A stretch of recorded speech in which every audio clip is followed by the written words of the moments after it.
c'est le pire iftar que j'ai jamais fait. Alhamdulillahi Rabbil Alamin, Ar-Rahmanir Rahim, Maliki Yawmiddin, Iyyaka na'budu wa iyyaka nasta'in.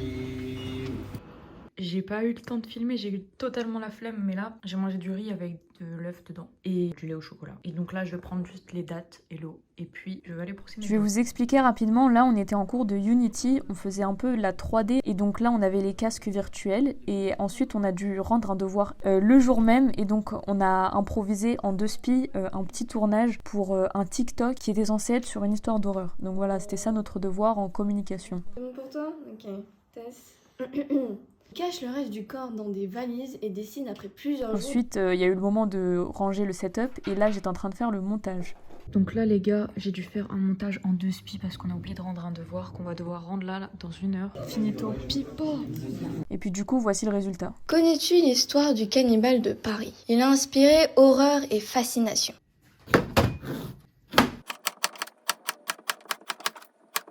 Premier repas du ramadan, regardez-moi ça. C'est pour m'habituer à pas manger trop pendant le ramadan. Et comme ça, j'aurai de la place pour faire la prière. Ça va être mon premier tarawih du mois. Je suis toute contente, toute excitée. Vraiment, je me sens apaisée et très heureuse d'avoir encore une chance de pouvoir faire un ramadan de plus. Inch'Allah que je puisse le finir et que vous aussi. Heureusement, j'ai pas trop mangé. Du coup, je vais pouvoir sereinement attaquer mon premier tarawih sans ballonnage, sans rien. Et quand je vais rentrer, je vais nettoyer et réviser et faire des trucs en rapport avec l'école parce que j'ai rien fait de la journée. Voilà. J'ai mis mes crocs en mode normal, mais... Par contre, il commence déjà à pleuvoir, genre je sens déjà les gouttes. Et là, je commence à avoir le seum d'être sortie avec mes crocs. Je sais pas comment je vais faire. Et déjà, regardez comment c'est dangereux ici. Il fait super bon, genre il fait pas froid et tout, alors que toute la journée il faisait froid. Et je sens la douceur, vous voyez la douceur de la nuit du tarawih. Ah, c'est trop. Je suis déjà en retard à mon premier jour de tarawih. C'est pas du respect ça. Tu crois que c'est du respect, mon garçon? Alhamdulillahi Rabbil Alamin, Ar-Rahmanir Rahim. Assalamu alaikum wa rahmatullah. Assalamu alaikum wa rahmatullah. Du coup, débrief, franchement c'était trop bien, je me suis pas sentie ballonnée ni fatiguée. Juste à la fin, je voyais un peu flou. Les récitateurs, ils étaient bien. En plus, ce que j'aime bien, c'est qu'ils aiment bien valoriser les jeunes. Du coup, ils font réciter surtout les jeunes, ceux qui sont en train d'apprendre le Coran, et ils récitent super bien. Et du coup, on a eu plein de récitateurs, c'est grave cool. Seul problème, il y a un moment, il y en a un qui a récité, il faisait que des fautes et il y a personne qui l'a corrigé et j'avais trop le seum. Il y en a un, je crois c'est l'imam, il récitait trop bien, mashallah. Genre vraiment, tu ressentais en fait. Parce qu'il récitait vraiment bien, tu ressentais le truc. Alors là, je vous explique un peu le contexte. Je suis partie dans une boulangerie exprès pour pouvoir prendre en photo leur mur. Chocolat aux amandes, c'est ça? Oui, vous avez bien entendu. C'était pour un devoir de Photoshop où il fallait prendre toutes les photos nous-mêmes pour le montage. C'était un peu relou. Mais mission accomplie, j'ai acheté un truc exprès pour pouvoir rentrer et j'ai fait mon petit montage. Juste après, je suis allée faire les courses à Aldi. Ça me fume, ils ont fait un rayon spécial Ramadan. Et là, il y a un truc, ça s'appelle épices couscous. Épices tagine. Wesh, c'est quelle manière raciste ça. Vraiment archi cliché. Mais bon, comme on est des Yankees, c'est grave la même chose qualité. Ça va être... Excusez-moi, c'est quoi votre certification? Non, on ne peut pas abrir sur l'information. J'espère que vous allez bien. Moi ça va, alhamdulillah. On est le 3e jour du ramadan. Petit débrief sur les derniers jours. Mon premier jour, je trouve que j'ai pas fait assez et je me suis endormie entre Dohr et Asr. Deuxième jour, pareil, j'étais fatiguée, mais c'est surtout parce que j'avais école. J'ai pu aller aux 2 tarawih. Il me reste maintenant à parfaire mes adorations. Et c'est vrai que je sais pas si vous aussi ça vous arrive, mais des fois je ressens cette espèce de poids, de charge mentale en mode j'ai l'impression que tout le monde est hyper actif et tout le monde est prêt et que moi je suis pas assez motivée, je suis pas assez dans l'action, etc. Et j'espère changer ça, Inch'Allah, dans les prochains jours. Ça va être le week-end où je vais devoir rattraper tout mon retard pour l'école. Donc là, j'ai plus d'excuses, vraiment. Je peux pas passer ce week-end à rien faire. Et donc, je vais commencer par organiser mes journées. Sur ça, là, c'est un vieux planeur que j'ai retrouvé dans mon armoire. Je vais marquer toutes les dates de rendu, tous les contrôles, tous les devoirs à rendre, etc. Ensuite, je vais nettoyer. Et au Assa, j'aimerais bien aller à un tafsir à la mosquée d'à côté. Il faut absolument que je finisse le montage de la prochaine vidéo qui sort sur ma chaîne secondaire Dans ta foi. J'espère que ça se passe bien pour vous. Dites-moi en commentaire. J'ai fini d'écrire tous mes devoirs, tous mes partiels. Ça fout un peu la pression, mais au moins maintenant je suis fixée. Je sais exactement c'est quand. Et puis je vous parlais dans ma dernière vidéo sur le ramadan de mon planeur pour m'organiser. Et donc là, je vous montre à quoi ça ressemble. Journée 0, c'est la veille du ramadan. Malheureusement, je suis pas allée au Tarawih et le reste, en soi, c'était pas vraiment le ramadan, donc c'est pas grave si j'ai pas rempli les objectifs. Mais là, pour les prochains jours, il va falloir que je fasse des efforts. J'ai un système de couleurs. Je prends le rouge si je l'ai pas fait, le orange si je l'ai fait mais moyennement, et le vert si vraiment je l'ai bien fait. Et puis, s'il y a des entre-deux, j'essaye d'expliquer un peu, de nuancer pourquoi et comment et qu'est-ce qui allait pas. Comme ça, pour les prochains jours, ça m'aide à me corriger.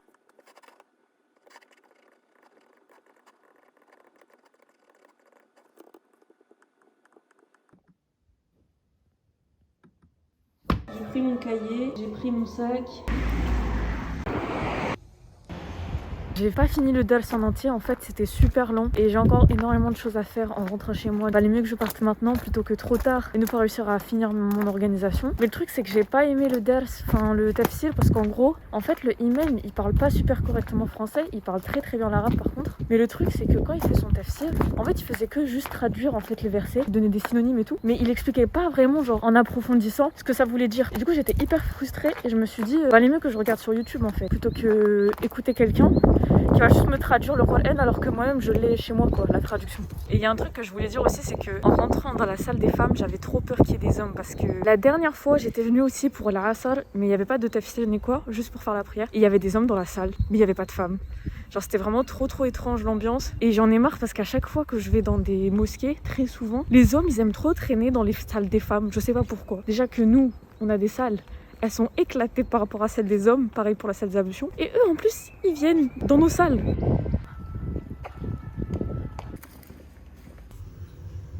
Toutes les mosquées que j'ai faites, c'est pareil. C'est-à-dire, il y a des sœurs, si elles portent le niqab dehors, elles peuvent même pas être safe. Genre, il y a un bonhomme qui va sortir de nulle part, elle a pas son niqab, c'est n'importe quoi. Même si nous, on veut réarranger nos voiles dans la mosquée, dans nos endroits, on peut même pas, parce que à tout moment, il y a un mec qui sort de nulle part. Moi, ça me frustre parce que ils ont toujours leur partie, mais ils cherchent toujours à aller dans nos parties, prendre toujours plus de place. Carrément, la mosquée où j'habitais avant, il y a 3 chemins, dont 2 chemins pour les hommes. Le seul chemin pour les femmes, il y a quand même des hommes qui le prennent. Et ça fout le seum. Et même les toilettes, des fois c'est des KGB. Des fois même les salles de prière c'est des KGB et c'est pas qu'un problème français. Je suis allée dans d'autres pays et c'est la même chose. Aussi bien au Maghreb qu'en Europe. Ça me fait grave mal au cœur parce que c'est comme si on se sentait pas accueilli au sein de la maison de Dieu. Même si c'est mieux de faire la prière chez soi, c'est quand même bien d'avoir un espace. Et même cet espace qui nous est alloué, c'est par dépit, on dirait qu'on gêne. Il y a jamais de ventilo dans les salles des femmes alors que c'est là-bas qu'il y a le plus de malaise à cause de la chaleur, etc.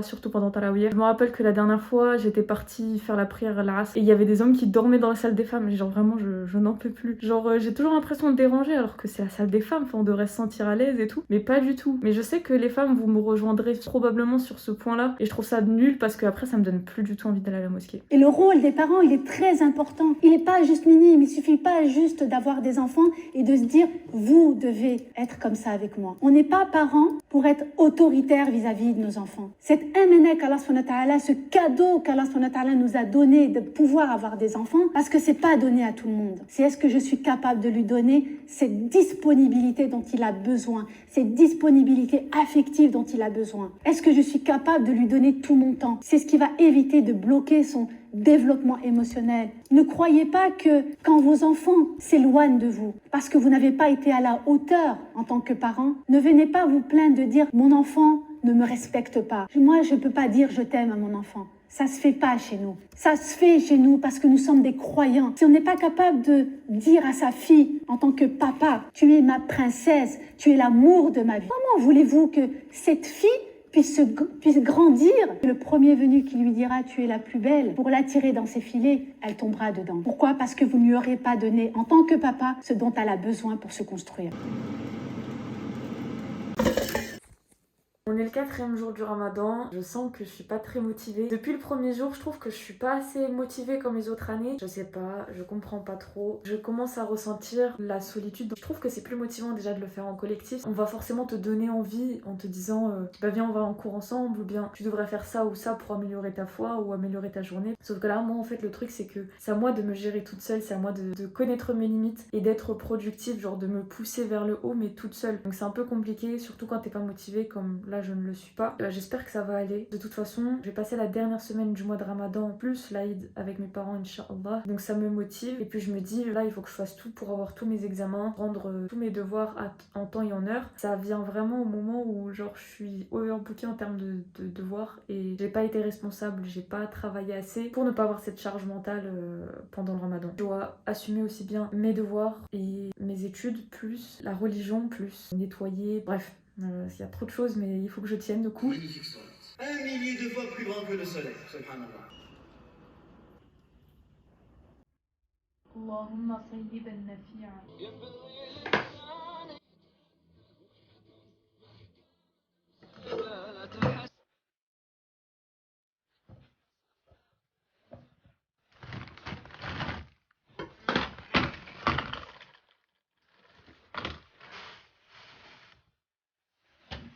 Désastre, je me suis trompée dans l'heure de l'iftar et du coup je suis en train de couper hyper en retard comparé à tout le monde. C'est-à-dire que c'est sûr que je vais rater le Jumu'ah. C'est encore en train de cuire. C'est honteux. Là je viens de déboucher mon robinet. Bref. Genre, j'ai jamais fait ça. D'habitude c'est mon padré il fait ça genre. Par contre j'ai fait n'importe quoi, j'ai vraiment fait n'importe quoi. Déjà j'ai galéré à ouvrir. Ensuite, sans faire exprès, j'ai ouvert le truc alors que j'avais déjà enlevé ça là, le bouchon. Tout ça là je l'avais enlevé. Je sais c'est dégueulasse, mais je voulais juste garder ce souvenir parce que c'est des trucs que j'aurais jamais appris si j'avais pas habité seule. Et là j'ai tellement paniqué, j'avais trop peur de pas réussir à le faire. Ouf, j'ai réussi, je suis choquée, je suis fière de moi. Et le repas il est giga chaotique, c'est le pire iftar que j'ai jamais fait. C'était n'importe quoi cette soirée. C'est pas doré parce que je l'ai fait au air fryer et ça... J'ai hâte de goûter, j'espère que c'est bon. Parce que là, j'ai raté... Il s'est passé trop de trucs bizarres aujourd'hui pour que ce soit pas bon.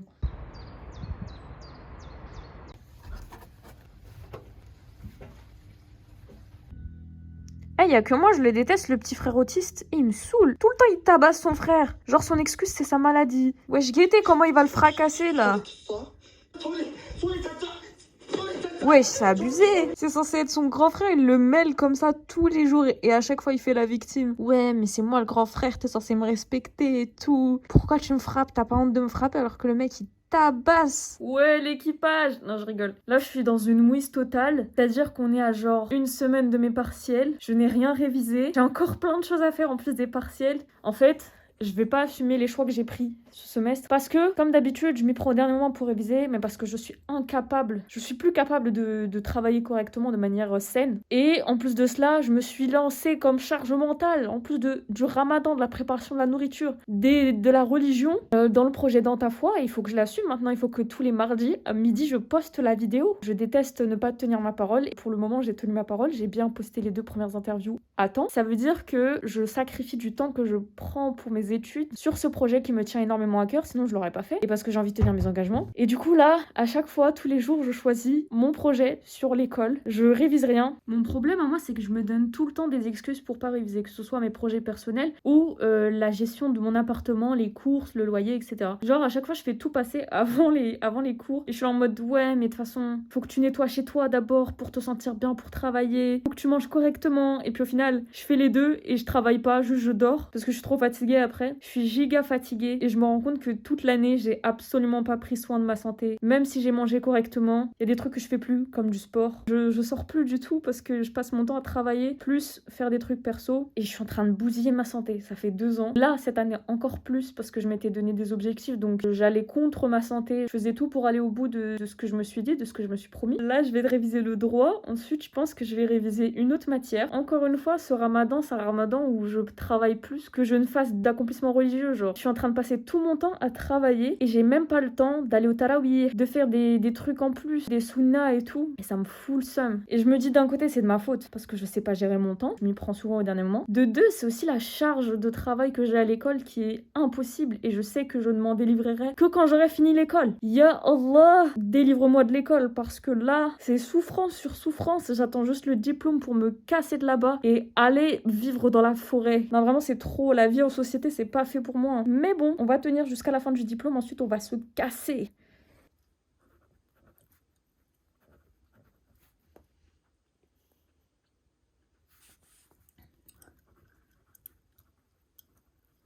Wouah, Théma le ftour ghetto devant ses cours.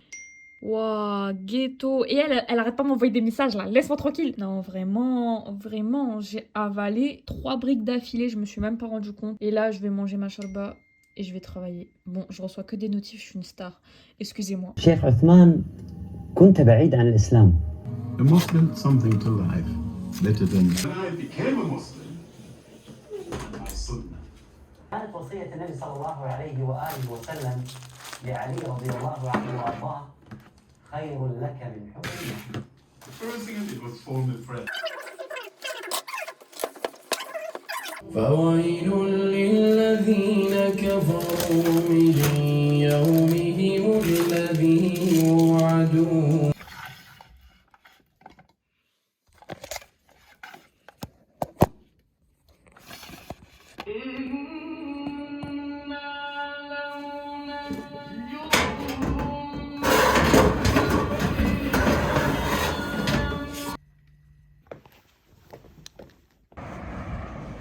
Bon, je vous explique, là je vais aller passer la rupture du jeûne avec ma pote. Ça va être incroyable. D'ailleurs, il y a le bus qui arrive là. Ça fait tellement longtemps que je suis pas sortie, j'ai l'impression que je suis en train de redécouvrir le centre-ville. Genre là, j'attends le bus. Il y a des trucs, j'ai l'impression que je les ai jamais vus. Genre ça fait tellement longtemps que je suis pas sortie. C'est une dinguerie l'école. Bref, j'ai hâte à ma pause et après le ramadan et après tout, après mon stage, de refaire des petites balades dans la ville. La Russ, elle habite à la campagne, Gaîté. Je suis au milieu de nulle part, genre. C'est ma randonnée de la journée. Let's go. Ouais, je t'entendais pas. J'en ai marre. Coucou Yarem. Oh, elle sort sa poubelle. Dégueulasse. Bon alors, on va où là? On va au Gauche. On est en train de faire un urbex là, en direct. Je crois qu'elle va s'éteindre dans une minute. Gaîté, ouais, c'est ghetto. C'est ghetto cette sortie. Le mec de ma classe, il s'en souvient pas. Ça commence mal, déjà tout est froid. Il n'y avait pas de glaçons. C'est moi, j'ai redemandé les glaçons. Elle a pas reçu sa commande. Et la première frite sur laquelle j'ai croqué, elle était toute sèche mais dégueulasse. Genre vraiment, elle avait pas le goût des frites.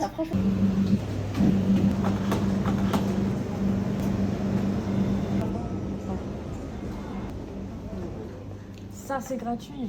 Comment ça, t'allais dire non? On dit pas non. Alors, c'est comment? T'as l'air un peu sceptique, hein. C'est mélangé. Ouais. En fait, ça faisait longtemps que j'avais pas pris le Whopper. Ouais. Normalement, je prends le steakhouse. Moi, j'ai pas kiffé. Ils lui ont donné une glace pour se faire pardonner. On les a pardonnés. Hein. La sortie bien ghetto, bien flippant. Bien, à tout moment, la vie bascule. À tout moment, on se fait attraper. On voit pas, mais c'est hyper glauque. Genre, il y a des trous de partout. On dirait des longues tombes, genre. Non, on voit pas. Ça sert à rien ce que tu fais. Avec sa petite lumière torche, je crois, elle va illuminer tout le sol là-bas. Là. Moi, j'ai grave peur. À tout moment, il y a un papy bizarre. Je sais pas quoi, il sort de nulle part. De toute façon, à tout moment, on court. Moi, j'ai mes TN, je cours. Prépare tes clés comme si t'allais tuer quelqu'un, s'il te plaît. Mais mets-les entre tes doigts. Mais moi, je vous jure, là, j'ai une hantise. C'est en mode, une voiture, elle s'arrête, elle nous attrape, elle nous met dans son coffre ou dans sa... Comme ça? Ouais, comme ça, c'est bien, c'est parfait. Elle lâche de ses rires d'antagoniste. On dirait que c'est le méchant de l'histoire, ouais. Je sais plus ce que... Mais c'est normal, hyper dans le jeu, ça me fait rire. Bon, moi, il faut que je travaille. Il m'a dit princesse de Wish. Princesse de Wish. Alors que je suis une vraie princesse, j'ai une couronne. Ouais, elle est en toc un peu, hein. Non, je te jure, c'est du métal. Oui, du métal. La vie, c'est du métal, genre. C'est des vrais diamants. Ouais, c'est Certi Swarovski et tout. Ok. Oh, ça j'aime. Je te montre, genre, la qualité du truc. Donc là, comme je suis une grosse débile, je me suis réveillée en retard. Alors que mon réveil il a sonné, j'étais trop confortable. En mode, chez les gens, je suis confortable comme ça, mais pas chez moi. Oh, il y a le bus.